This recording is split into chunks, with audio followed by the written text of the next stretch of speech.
And we're now being joined by Trevor Gudde.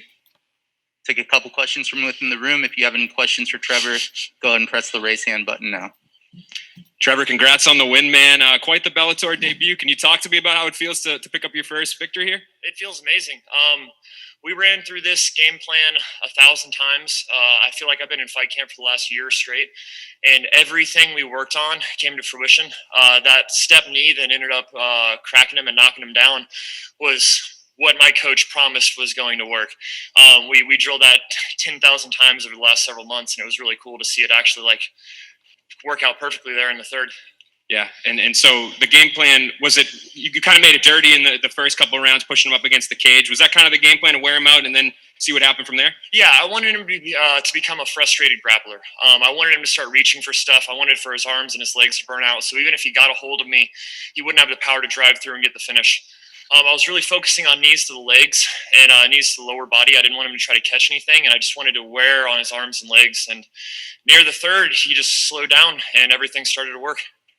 And interesting situation. You're coming in here to fight kind of one of their guys that they're promoting and has a multi-fight deal. So for you, did that motivate you more? Like, hey, I can kind of come in here and maybe earn something of my own? Absolutely. No, I was here to steal all his fame. Yeah. No, I wanted to come in and get a good, hard opponent. I'm not scared. I'm ready to fight anybody. I think Bellator is a great promotion for me, and I had a blast fighting here. You hope they keep you around, maybe another opportunity coming up? Absolutely. I would love to. I hope I did enough tonight to kind of prove that I belong here, and I'm ready for whoever's next. And how tall are you? I'm 6'7". 6'7". So You don't really see that very often at welterweight. I mean, no.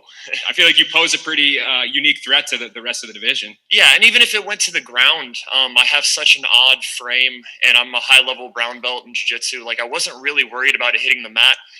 When he took me down in the second and put me against the cage, that was a really great chance for me to catch my breath. He had to wrestle. He had to get me off the cage. I got to sit there and breathe and relax until he made a move, and I felt very good. Yeah. Last one for me. The origin of the Scarecrow nickname. Can you give that to me? One of my students, when I taught jiu-jitsu back in my old gym, gave that to me. I came downstairs, and he said, "It looks like a scarecrow's coming down." And I was getting ready for my first or second MMA fight, and it just stuck. It makes sense. I'm from a rural town in Missouri, Centerview, Missouri, town of 240 people. I know they're all watching tonight, and the Scarecrow was perfect. Congrats again, man. Thank you. All right, we'll take a couple from within the room here. Donna Corby. Hey, Trevor. How's it going? Doing well, man. Thank you. Congratulations on an incredible win. If I could be a little bit critical, you didn't seem as confident in your striking as maybe you should have been. It was clear when you were exchanging on the feet with the hands. It was very obvious that you were the superior striker in the exchanges. Why do you feel like you weren't able to load up on your punches so much? Oh, a little bit of it was nerves. This is my first time in the Bellator cage. I know that my striking is good, but I know that my clinch game is better. I love the clinch. I love dirty boxing, fighting against the cage, using my head pressure. And at the beginning, I really wanted to wear his arms out before I took advantage of the striking. The plan was to come out hard at the end of the second and all through the third round with the strikes. But once you find a place to be safe in an MMA fight, it feels really good to be there. And I really wanted to land that up elbow against that clinch wall. Mm-hmm. My coach was the one that told me to break and to use my step lead knee. And I listened and it worked, but I should have listened in the second. You're right. I felt good on the feet. I just love the clinch. I love it so much. You mentioned that your coach had promised you that was how it was going to finish. This beautiful the knee as he was coming in to maybe go for the legs, maybe try to grapple with you. How satisfactory was it for your whole team for that to work out exactly as planned? Oh, they were screaming. There was nobody in the stands, but it felt like a full stadium. It was awesome. In my two other corners are training partners of mine that have been hit with that knee 1,000 times now. And to see somebody else get hit with it, I think was huge for them. They loved it. Last one from me.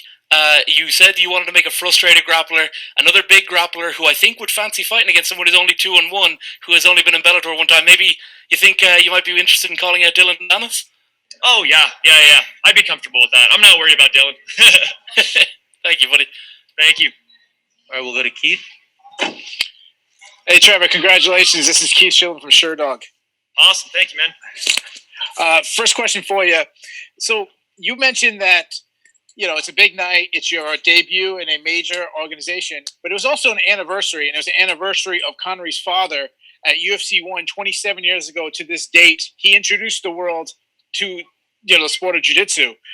How motivating was that to you, or how rewarding, I should say, is it to you for you to beat him on the anniversary day and kind of ruin, the plans that, the tweets that were going to go out and all this, that you got to ruin that?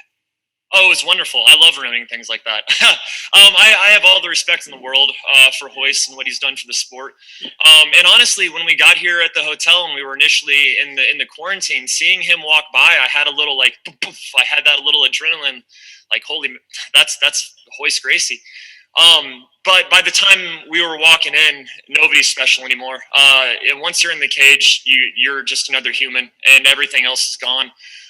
It really wasn't a thought all day today. Anything about him or his family. He's just another face in there that I have to beat. My last question for you. You talked about, you want to be part of Bellator. You're a local guy. You live in Massachusetts. They're right here in Connecticut. I mean, how quick of a turnaround? Because, they're trying to fill up these cards. You're right here. Like, would you want to get back in there immediately? Absolutely. Yeah. I have very little injuries from this. The fight camp went amazingly. I'm ready to get back in as soon as possible. All right, we'll go to Dan for our last question.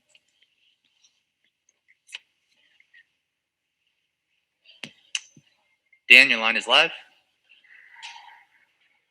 All right, no Dan. Thank you very much, Trevor. Awesome. Appreciate Thank your you. time.